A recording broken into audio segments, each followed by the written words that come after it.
Sarap! Welcome sa luto ni Mami! Cheers!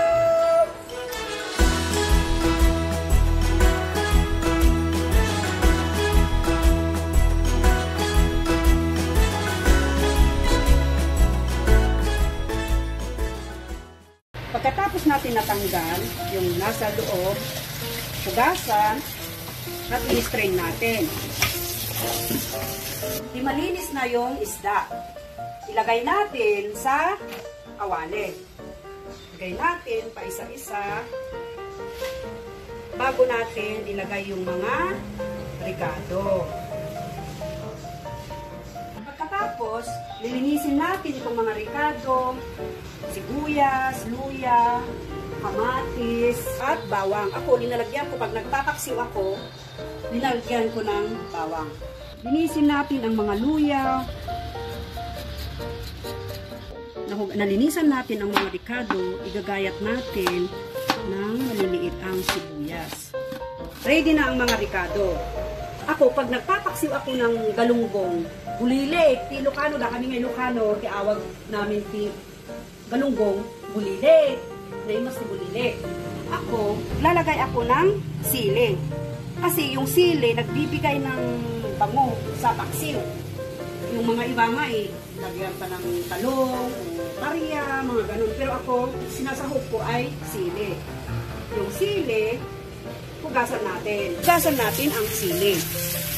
Linisin natin, tatanggalin natin yung pamurusan, ti Ilocano. Pamurusan, di sili. Ready na lahat ang mga ricado. Ilagay natin yung luya, sibuyas at bawang, kamatis,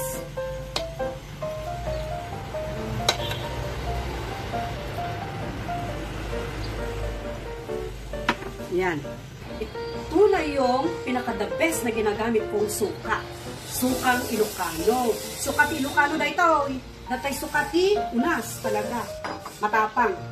Lagyan natin ng isang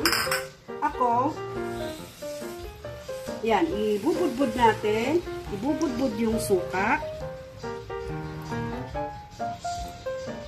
At ang sikreto ko, kalimitan ang ginagamit natin ay asin, di ba? Pag nagpapaksiw tayo, asin. Pero ako, patis ang linalagay ko. Ito, Silver Swan patis. Lalagyan ko ng isang sukat na ganyan. Yan, tama na sa akin yan. Titikman mo kung kulang, dadagdagan mo ng kunti pag ano. Isasalang natin itong ready na tupo. Ready tupo. Iluluto na natin ang paksiw, takpan, at sindingan natin. Antayin natin na kumulo bago natin idagdag yung sili. Dagdagan natin ng 3 kutsarita ng tubig para may kunting sabaw. Takpan natin at antayin natin na kumulo. Check natin kung kumukulo na yung paksiw. Ayan, kumukulo na yung tubig. Idadagdag na natin ang sili. Idadagdag na natin ang sili sa ibabaw. Ibudbud natin sa ibabaw para magkalasa na. Ayan na siya. Tatakpan ulit at antayin natin na maluto yung sili. Lalagyan natin ng kunting magic sarap. Ako, naglalagay ako ng kunting sarap. 1, 2, 3, 3 taktak, okay na. Tingnan natin kung luto na yung sili at titikman natin yung timpla. Ayan na siya. Okay na yung sili.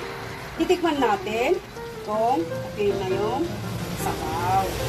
Ito, may kunting sabaw para mas masarap.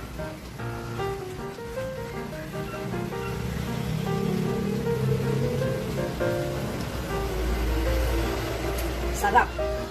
Sarap talaga. Yung maasim tapos mabango yung mga ricado, yun ang pampalasa.